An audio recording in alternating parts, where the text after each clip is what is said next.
也要面对，到时候考华语口试怎么办？考华文的时候怎么办呢？他都不喜欢学啊，那就头大了，是不是？没关系，这来临的学校假期，想不想让小朋友在一个玩乐的环境里头呢，轻轻松松的学习华文华语呢？义全语文学校的校长待会儿要来到我们的节目中了，同时也有把这个小朋友送到我们的成语识字库这个课程的家长也来了，还有一个这个时候在上这个课的小朋友也来示范一下，我们要验收他的学习成果哈，校长压力一定很大，应该精英挑细选了一个很厉害的小朋友来吧。好，待会儿在节目中呢，我们好好的聊一聊。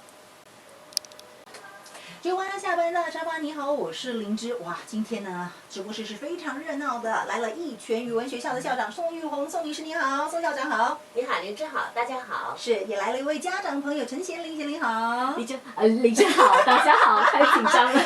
我没有丽珍这么美。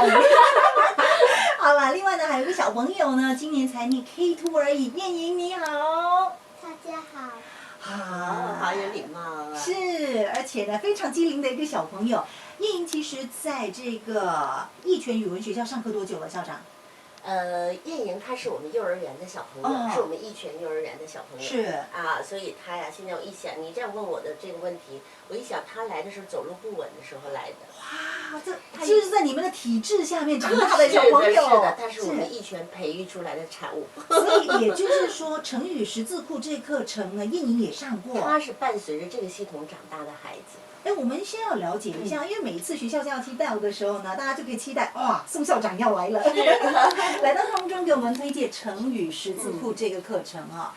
那我们想要让一些从来没有听过这个课程的朋友进一步了解嘛。这个课程呢，根据这个资料哈，就是从7岁的小朋友吗？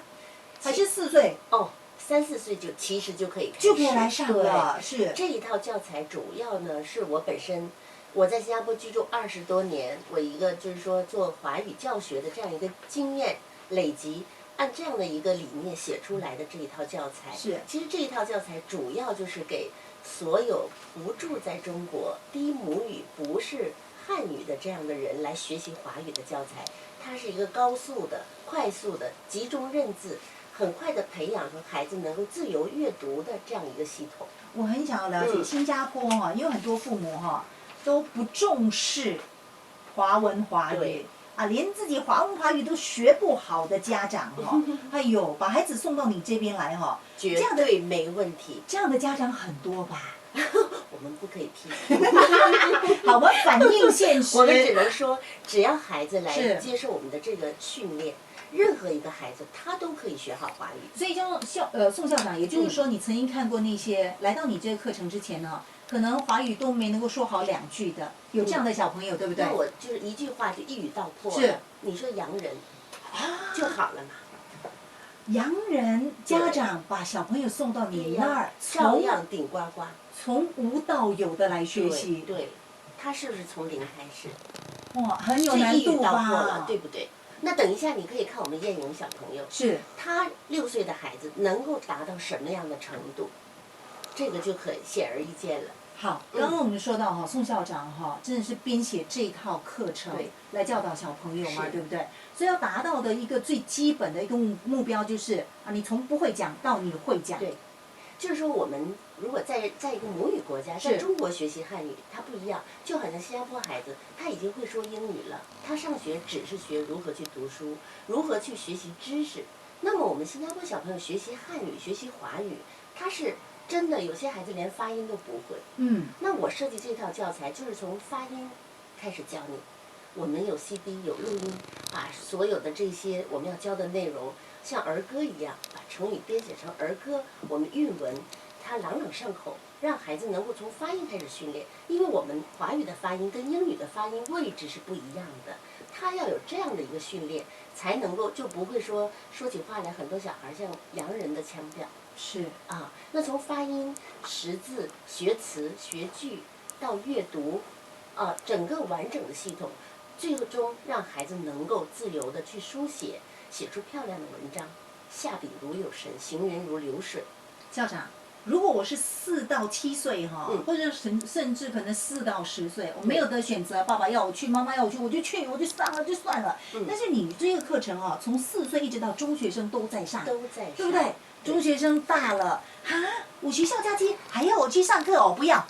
我不要上课堂的课，多闷啊！我每一天在学校里头，每天都要面对一个老师了。那陈来女士，全是玩的。嗨，这就是重您点不也是要啦。去我们一拳玩吗？和对呀孩子们。陪小朋友玩，对呀这是我们最爱的。是所以成语识字库这个课程最重要的一个重点就是在玩乐中学对习。他非常愉快的教学，是整个教学的氛围好像是一场比赛，好像是一场游戏，好像是一出节目，大家就是在玩文字、玩字卡、玩练习发音，就是这样的一个课程，所以它可以不叫课程。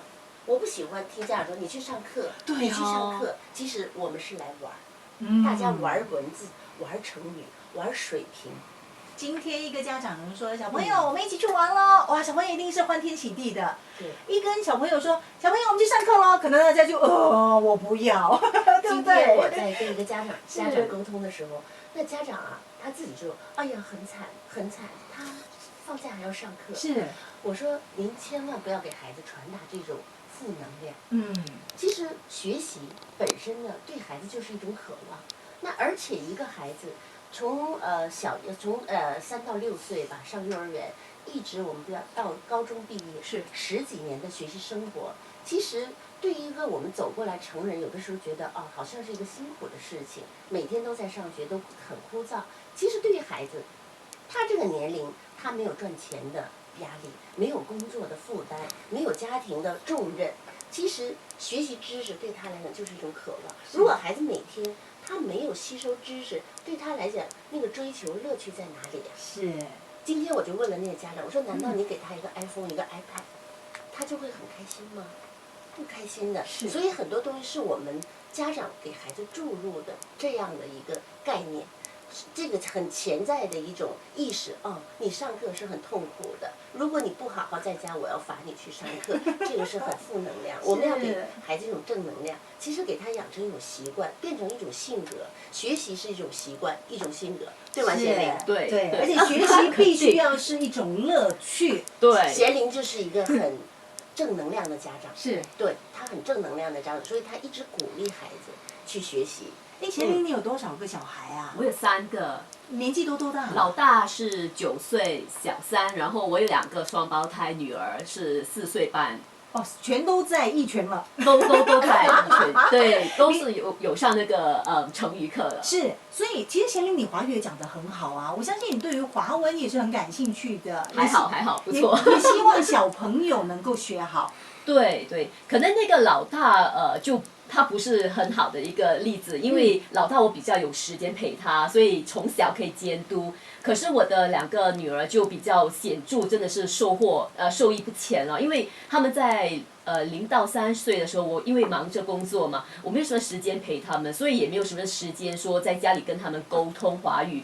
然后大概去年开始，我才送去玉泉的那个启蒙班，然后今年他们就开始那个成语的那个识字的初级班，是，然后就有很显著的那个进度，真的，因为我是从来没有那个时间陪他们的。请问最明显的不同在哪里？上课之前跟之后？就是现在他们真的是讲话是一条一句的那个华文的那个华语是一条一句的，所以说词句是完整的。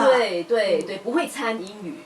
很好，对，这就是家长希望营造的一个学习环境，希望得到的学习成果嘛，对不对？就是至少基本的有做到嘛，对吗？如果一直还是英语参半，你就觉得哎呀怎么办呢？是也会担心。其实这里面的奥妙在哪里呢？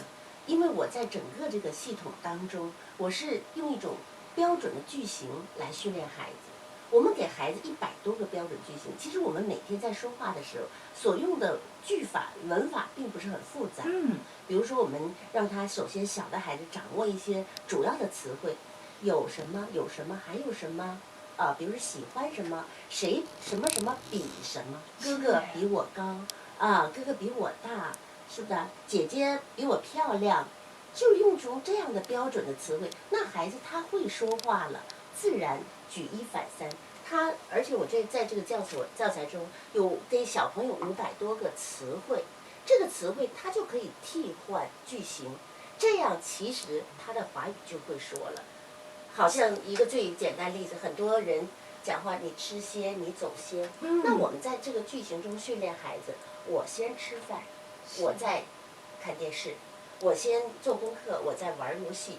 他读习惯了之后，他当一听到有些家长说你吃先了，你玩先，他会纠他正就会说是你先吃。哇，如果家里小朋友可以做到这点，去我纠孩子有做正父母，到这个。贤玲，难不成你在家里说你吃先？因为父母有时我跟父母一起住嘛，然后是父母他们是比较就是方言嘛，方言的，对，对方言就会主导对讲你吃先，对，对不请假对？请假啊，对。所所以他们小朋友现在就会纠正，对。好好，所以小朋友在头脑的概念中，他已经是一个固定的搭配、固定的句子。我以这样的方式举一反三，让他读熟这个句型，然后替换。这样孩子们其实已经掌握了几百个句子、上千个句子。那我们平常说话的时候，他用到什么语境，他就附加什么词汇就好了。校长，请问，比如说我可能有家长来听节目的话，4岁小朋友就送到你那儿去，7岁上小学嘛，用这3年的时间，他的华文阅读水准绝对是至少4年级的水平。当然每个孩子的资质不太一样，不太一样，是也能达到。如果资质好的孩子能够达到6年级的水平，那父母就不用担心了。是的。其是不是实我们目标就是让孩子能够自由的阅读，让他们喜爱华文，让他们爱上华文，能够自主的，就是说我所提倡的是说，让华语为您的孩子人生增值。我们不仅仅是去应付这个考卷，当您的孩子仅仅应付学校考卷的时候，它是一种很痛苦的学习，可能考完试他永远不会来翻这个华语。但是我是希望我们的孩子能够非常快乐、愉悦的，甚至将来说，我不是说英语不重要，将来在你英语很好的情况下，你的华语也很棒，那你找工作，你就可以任你而选了。真的，我们要让所有父母知道哈，能够再深入懂一个语文的话，等同于开了一扇门，开了一扇窗，进入另外一个更辽阔的世界。是的。是，所以我们一定要把握任何的机会，能够学好华文华语哈。王贤玲，我一直看到他在点头，非常赞成啊，所以很坚持。所以很开心，孩子们在这个学习的路上是那么愉快的在学习这个语文。对，甚至我的那个老大，就是因为在玉泉有大概就是4岁开始上到1年级，那时候他7岁，他1年级的时候，那个他的学校就是百年周庆嘛，他就1年级的时候就被选入为做那个百年周庆的4个司仪的其中之一。因为他语文掌握能力非常好，他能够哇哦，这担任主持工作真的是不容易，对于一个小朋友来说。对，所以就可以看得到他的那个整个进度是真的是很神奇的。现在他真是如鱼得水，在英文跟华文这2个还好，因为就是有坚持，有坚持。对，贤玲讲的持之以恒，坚持是非常重要。我常常跟家长讲，我的课程再好，我要看到你的小朋友。再好的课程没有一夜之间，没有一夜之间能够掌握，尤其是对于一种语文来说。所以我们在新加坡的学习环境，听到的语音的环境，你没有可能都会比较难，是吗？是。有些掺杂式的。对，所以让我们的孩子怎么能够独树一帜、鹤立鸡群的去讲标准流畅的华语，而且采用大量的好的词句，出口成章，这是一个很挑战的事情。但是能不能做到呢？能做到，是绝对的能做到，来一拳就做得到了。我很好奇现在孩子的这个华文的程度是不是比你好啊，贤玲？我的儿子的有一点比我好，是我觉得。可是你以为啊？当然女儿还有很大的那个落差。儿子才仅仅3年级而已。才3年级的小朋友。对所以每一次到义全去上课的时候，孩子是充满期待，他们很因为就是期待的，去玩真的很期待，是他们很期待，因为他们真的是去玩啊。然后当然我没有验收，我不是那种家长会验收，就是说回去去查看他们到底学了什么，我是没有验收的。然后可是我记得有一天他们那个女儿吧，他们大概上了有2个月，这个我也没跟校长说。然后我就有一天我就这样说不然我们就来写一下那个成语吧。我就拿出他们的那个课本，然后我就在电脑打印了，就是前面的大概16条我打印出来，然后每条打印了出来，我就有留2个空格，说你们要照着写。是然后他们才4岁半，他们都能照着写。笔画就自己把那个笔画写出来，然后我就自己也傻了，我说那些字蛮难的耶，你知道吗？前面我自己都不记得那16条是什么。对，这个我插一下话哈。对其实我们从认知心理学的角度来说，如果是说这个孩子能够他独立的认识这个字，就算你从来没有训练他去书写的话，他的记忆力依然是能达到30%的记忆力，这是心理学家测试的。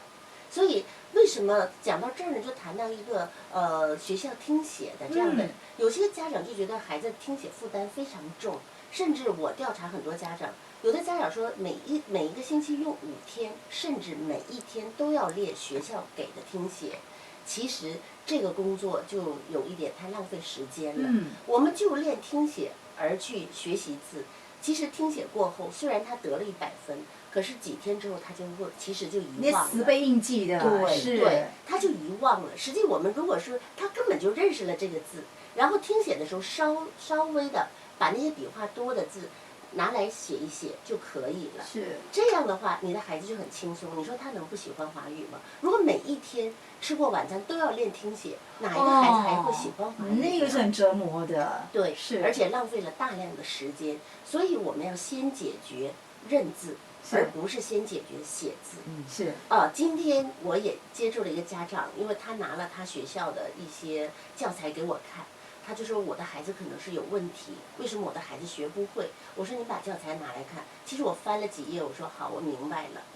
因为他只是一个幼儿园的孩子，他今天听写的字，好多的。非常难的字，对不起，我有点想不起来是什么的。那些字都不是超乎他的常程度的，都不是常用的字。所以说，我看了这个教材，我就知道了，这个孩子是永远也学不好华语。